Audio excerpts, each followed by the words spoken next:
Good morning, everyone. My name is Major Christopher Gilroy of the New York State Police. I'm the current Troop Commander of Troop G. I am joined by Captain Robert McConnell, who commands the Troop G Bureau of Criminal Investigation, Lieutenant Patrick O'Brien, Troop G BCI Assistant Commander, Lieutenant Brian Vandenberg, the Assistant Commander of Troop G Zone 1, Rensselaer County Sheriff Kyle Borgolt, and the Rensselaer County District Attorney Mary Pat Donnelly. The New York State Police is currently investigating a homicide that occurred in Grafton, New York. I want to remind everyone that this is an ongoing investigation, and the information in this summary of the incident is preliminary and subject to change. On June 18, 2025, at approximately 6:36 p.m., Rensselaer County 911 dispatch received a call from a woman who identified herself as Whitney Fowler. Ms. Fowler advised that there was an altercation between herself and her husband, Joshua Fowler, at their home located at 385 South Road, County Route 85 in Grafton, New York, and she had requested police assistance. While on the phone, dispatchers heard what they believed to be gunshots. The 911 call was eventually disconnected.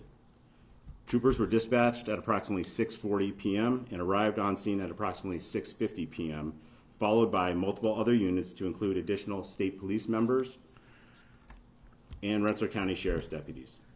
Joshua Fowler was located outside the home holding a long gun. After failing to follow multiple orders by law enforcement to put the firearm down, and after a brief standoff, troopers utilized tasers, and Mr. Fowler was taken into custody unharmed. A search of the property located Whitney L. Fowler, age 27, deceased, outside the home. In addition, Wilson P. Fowler, age 55, and Anita L. Crandall, age 69, were located deceased inside the home. All three victims reside at the residence and had sustained gunshot wounds. Wilson Fowler is the father of Joshua Fowler. Anita Crandall is the step-grandmother of Joshua Fowler. An additional adult resides at the home but was not there at the time of the incident. South Road was closed between Johnson Road and Snyder Road for the investigation and has since been reopened. Following his arrest, Joshua M. Fowler, age 26, was transported to SB Brunswick for processing and has been charged with 1 count of murder in the first degree, 3 counts of murder in the second degree, and 1 count of criminal possession of a weapon in the second degree. He was arraigned at the Brunswick Town Court, where he was remanded to the Rensselaer County Correctional Facility without bail. The firearm involved was legally possessed and purchased by Wilson Fowler. The motive for this crime is still pending investigation, and our thoughts are with the victims' families and friends. I would like to take this time to thank the following agencies who assisted at the scene in addition to the agencies represented here today: the Grafton Fire Volunteer Fire Company, the Grafton Ambulance, Hoosick Valley Rescue Squad Ambulance, and the Petersburg Rescue Ambulance Squad.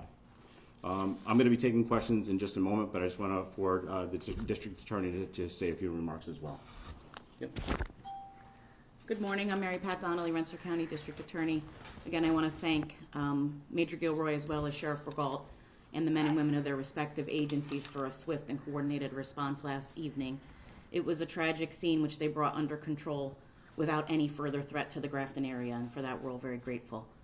They also were able to control the scene so that we were able to have early access from my office to put us forward in a sound prosecution. Today our thoughts are with the families and the victims, and you can expect further updates from the Rensselaer County DA's office in the coming weeks. So thank you all for being here, and please await updates from our office as we go forward. Thank you. Great. And at this time, I'll take any questions that... Major, is Joshua Fowler known to local police? Have there been any other encounters? Have there been other calls to that residence?